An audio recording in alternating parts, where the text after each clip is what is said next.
This is the TV News, the industry's only daily video report, brought to you by American Ingenuity TV. For all of your electronic marketing and creative needs, American Ingenuity TV is simply the solution. Welcome to the TV News for Thursday, January 21st, and here are today's top stories.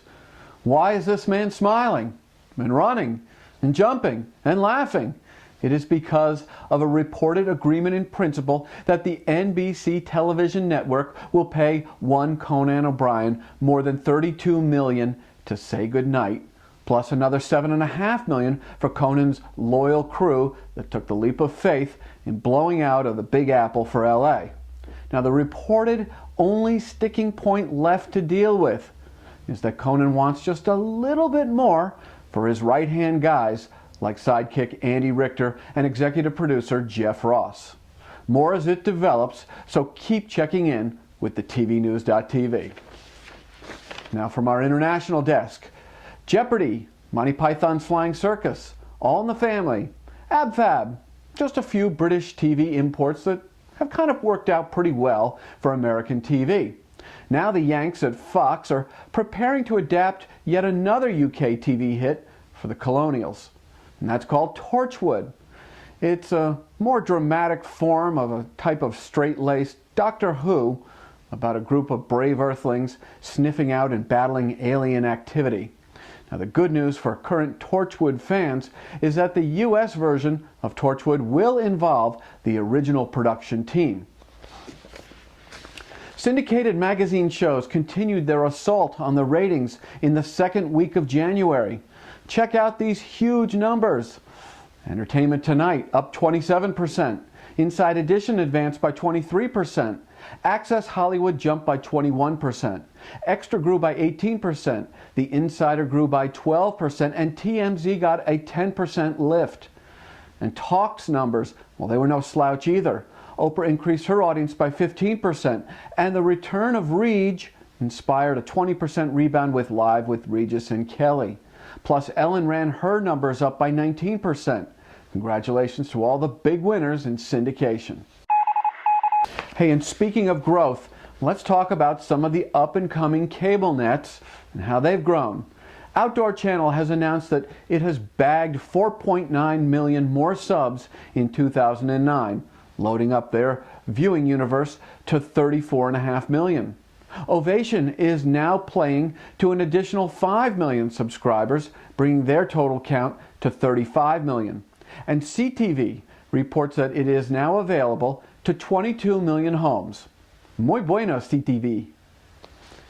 A quick reminder that beginning this Tuesday, former TV marketing exec turned new media expert John Leland of combridges.com will be joining the tvnews.tv as he presents his new media, new marketing report. And this promises to help you make sense of the new three-screen world that we both live and work in. Okay, yesterday we treated you to part 2 of the super secret behind-the-scenes recording session when the indomitable Morgan Freeman laid down his track to the brand new open for the CBS Evening News. First, have a listen to the finished product. From CBS News World Headquarters in New York, this is the CBS Evening News with Katie Couric. And now, in the conclusion of our 3-part series, learn how Morgan and company finally got there. Can we get a less spunkier read just to have it? Sure. From CBS News World Headquarters in New York, the CBS Evening News with Katie Couric. How's that? It's good. It sounds, Morgan, a bit like you're saying Carrick. Uh-huh. Well, I am. That's how it's pronounced, I believe. Really? Well, because I think... If memory serves. Couric. Katie Couric. Yeah, I believe that's right. Why? How do you say it? Couric. Katie Couric. Uh-huh.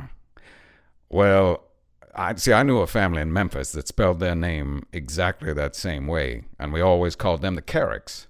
Loomis and Monica Couric. I think Walter Cronkite pronounced it Couric. Well, son. Not that you need to... I mean, I can do it up like Walter, or I can do it, as you say, in the Morgan Freeman way.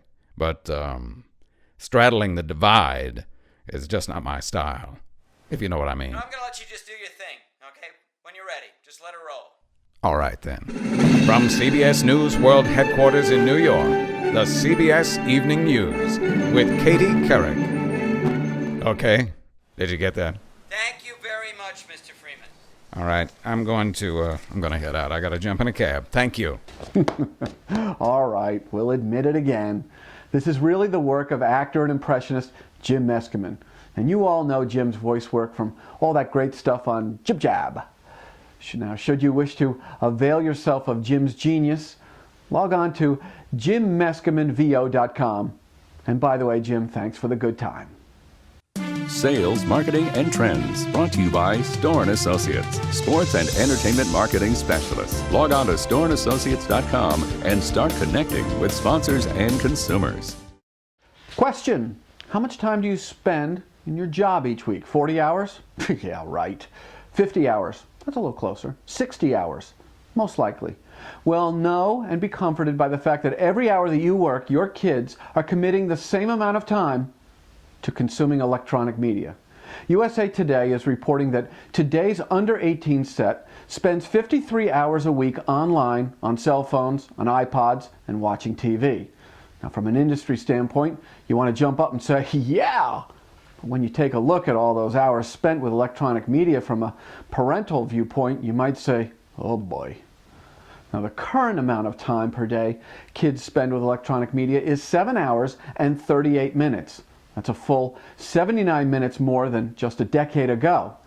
And the good news, or the bad news, depending upon your viewpoint, is that with the projected and sustained growth in time spent watching TV, time spent online, time spent talking, texting, and time spent watching mobile video, well, that's all expected to rise a whole lot more.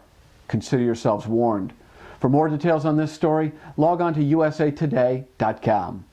Future events and opportunities brought to you by Dude Walker. Get the best voice. Get the best price. Get Dude at dudewalker.com. Oh yeah, the Super Bowl happens 2 weeks from Sunday, and the TV News, along with combridges.com, will be throwing a live Super Bowl commercials rating party on both Twitter and Facebook, all during the event.